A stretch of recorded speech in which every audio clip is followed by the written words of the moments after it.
Hello everyone and welcome back to my bold and beautiful 29 YouTube channel. I hope you guys are having a wonderful day. Before we start, please hit the subscribe button and give this video a thumbs up.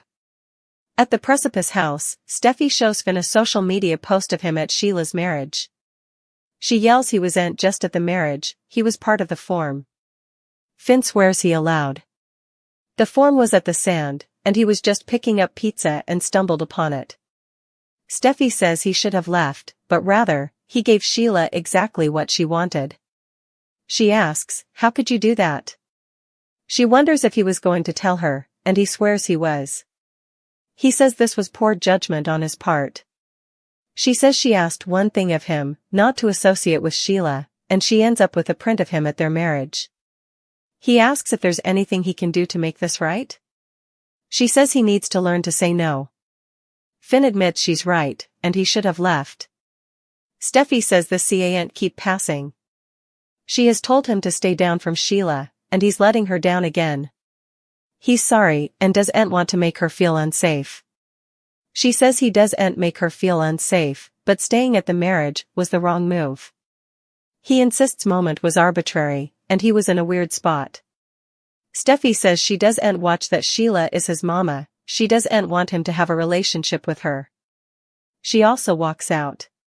Finn thinks back to the moments he's participated with Sheila, when she saved Kelly, and moment when she thanked him for being at her marriage.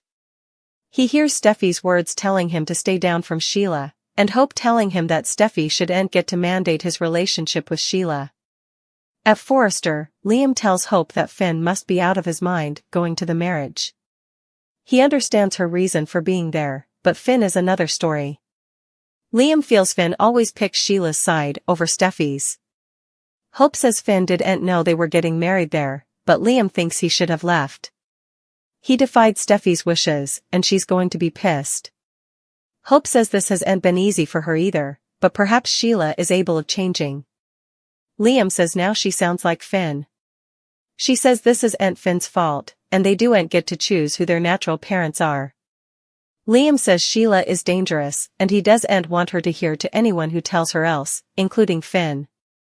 Liam leaves, and Hope says, "Great talk." Alone, Hope thinks back to Finn puffing her shoulders in his office. At the Sandhouse, RJ and Luna kiss and make up. He asks how she and her mama are doing. She says her mama is hanging out with Bill a lot and she thinks she's falling for him. She admits her mama has always been concentrated on the two of them, but she's noticed a change in her lately.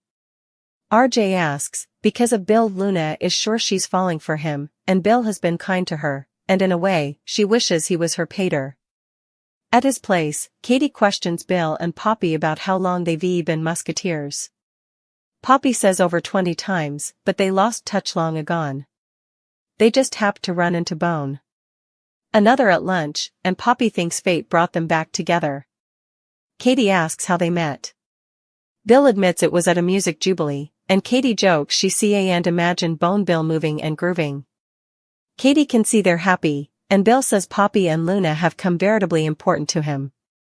Katie leaves them, and Bill invites Poppy out on his yacht to go sailing. She can't believe he has a yacht. He shows her prints of his yacht. Poppy says she's beautiful, but Bill says she's not as beautiful as Poppy is. Poppy brings up Katie and says she's veritably intimidating, but she's also smart, swish, and enough. She wonders why they aren't together still. Bill calls it a long story that he'd rather not get into. She just can't imagine being married to him and letting him go. She tells Bill they only had that one night together, but it was special to her. He regrets not reaching out to her for an alternate date and getting so involved in his work. She admits she was agonized. She wishes they could go back and not spend all those times piecemeal, and what a difference it could have made. Bill has to ask if there's any chance that Luna is his son. Does she know who her father is, and could it be him? She tells him it could be him, that he might be Luna's father. The bold and the beautiful spoilers and updates tease Steffy Forrester Finnegan will fire Hope Logan and cancel her line. She'll do so right in front of Hope's mama, Brooke Logan, and claim it's a business decision, but is it really vengeance? The bold and the beautiful spoilers. Steffy Forrester's got a bee in her bonnet. Steffy's either got a freak in her bonnet or a purr up her booty as she calls an important meeting. Brooke and Hope and Steffy's father, Ridge Forrester, are there along with Carter Walton. Steffy says this is a business decision, and nothing to do with the company itself, but hope for the future needs to come to an end moment. Still, wrathfulness is in Steffy's eyes as well as her voice. If aesthetics could kill, she'd be shooting lightning bolts at Hope. Quite conceivably at her mama Brooke as well, since Brooke again took her father down from her mama, Taylor Hayes, and broke her heart. B&B spoilers. Steffy hates Hope for her supportiveness of John Finn Finnegan. Steffy hates Hope for her supportiveness of her hubby, John Finn Finnegan, in his grief and posterior joy regarding his birth mama, Sheila Carter.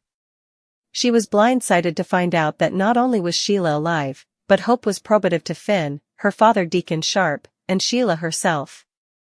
Or, at least Steffy thinks she's probative of the sickie. Whether it's true or not, she doesn't get that Hope has written off her father for his lunacy. What's worse, she obviously thinks it runs in the family and Hope's just as crazy as Cleric and Sheila, and now she's infecting Finn. She's also behind Thomas Forrester's bifurcation with Hope and his posterior move, with Douglas Forrester, out of the country. The bold and the beautiful spoilers. Does she not realize she's firing a whole platoon? Naturally, Hope is blindsided and Brooke looks angered and shocked. Does Steffy not realize she's putting a whole design platoon out of business? Nonetheless, it'll be Steffy and Hope who are at war, with Hope making the protestation, not Steffy and Brooke, although Brooke will surely be on her son's side. Hope won't be the only one out of a job, so will Zend Forrester, Dominguez, Luna Nozawa, and R.J. Forrester. That's why Brooke would feel justified to engage in a war with her stepdaughter right along with Hope. This affects both her son, and R.J. Steffy's half-family as well. Lightning struck in 1995 when Torsten K. was cast by One Life to Live as Patrick Thornhart.